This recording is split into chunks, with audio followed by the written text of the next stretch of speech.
Belasan massa dari Aliansi Pemuda Aceh Menggugat atau APAM melakukan aksi unjuk rasa di halaman kantor Dinas Kesehatan Aceh pada Kamis 10 November 2022 sekira pukul 11 waktu Indonesia bagian Barat.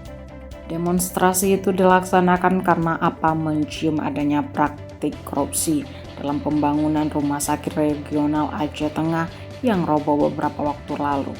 Koordinator lapangan Heri Safrijal mengatakan, Rumah Sakit Regional Aceh Tengah itu roboh dan belum difungsikan sama sekali, padahal dibangun dengan anggaran yang cukup besar, senilai 474,5 miliar. Oleh sebab itu, Heri meminta kepada aparat penegak hukum untuk mengusut tuntas masalah tersebut tanpa tebang pilih.